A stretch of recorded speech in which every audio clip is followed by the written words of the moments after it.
की वजह से हाहाकार मचा हुआ है। ये रिपोर्ट देखिए। कोरोना से मेरठ में हाहाकार,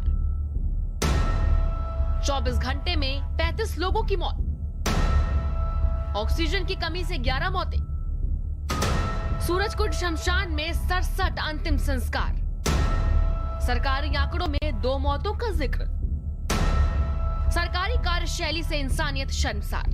मेरठ में कोरोना से मौतों का आंकड़ा बेहद तेजी से बढ़ रहा है। मेरे पीछे ये जो मेडिकल कॉलेज का कोविड वार्ड है, यहाँ पर बीते 24 घंटे में 13 मौतें हुई हैं यहाँ और इससे सटी हुई इमरजेंसी में। और ये बताया जा रहा है कि मैक्सिमम जो मरीज हैं उनकी मौत ऑक्सीजन की कमी के कारण हुई है।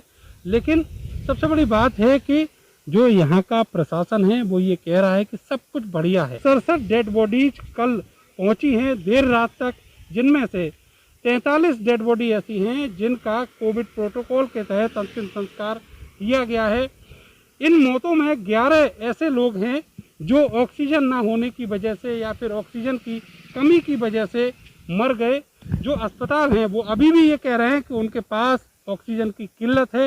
न्यूट्रिमा अस्पताल, लोकप्रिय अस्पताल, ये जो 2 कोविड अस्पताल हैं, इन्होंने सुबह सुबह ही ये मैसेज दिया है कि वहाँ अभी भी ऑक्सीजन की किल्लत बनी हुई है।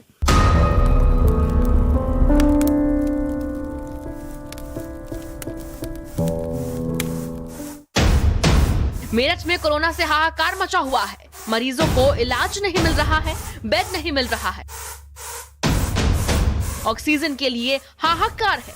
लेकिन सरकारी आंकड़ों में सब कुछ ठीक है, कहीं कुछ भी गड़बड़ नहीं है। मेरठ में ही व्यवस्थाओं से नाराज होकर नर्सिंग स्टाफ ने हड़ताल कर दी। मेरठ के मेडिकल कॉलेज में 183 नर्सिंग स्टाफ बीते कई दिनों से लगातार अनिश्चितकालीन हड़ताल पर हैं। इशू है केवल तनख्वाह का। जो तनख्वाह है इनकी वो कम कर दी गई है। 4000 रुपये करीब का जो लॉस है वो इनको हो रहा है। इसी वजह से ये सारे लोग अब स्ट्राइक पर हैं। आप देखेंगे कि यहाँ जो लोग इस समय होने चाहिए कोविड वार्ड में या अलग अलग जगहों पर, वो यहाँ पर बैठे हुए हैं, स्ट्राइक कर रहे हैं। और देखिए उनके पास छोटे बच्चे भी हैं।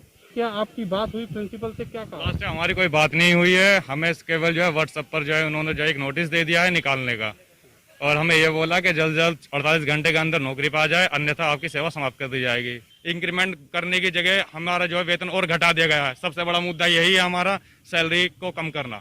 20,000 सैलरी थी, घटा के 16,000 कर दी है और हम लोग 16,000 में करने के लिए तैयार नहीं है। ऐसी महामारी में हम लोग अपनी जान जोखिम में डाल के ड्यूटी कर रहे हैं।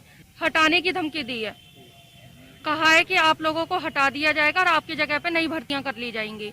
इन लोगों की मांग है कि उत्तर प्रदेश की योगी आदित्यनाथ सरकार इनकी बात सुने, कोई मीडिएटर इनके बीच में भेजे और इनकी समस्या का समाधान कराए। कैमरा सहयोगी सानू के साथ मैं नरेंद्र, भारत समाचार, मेरठ। कोरोना की इस जंग में लापरवाह कार्यशैली की वजह से कोहराम मचा हुआ है। ना ही सुनवाई है, ना ही कहीं से मदद मिल रही है। मरीजों के हाहाकार से लोग हैरान परेशान हैं।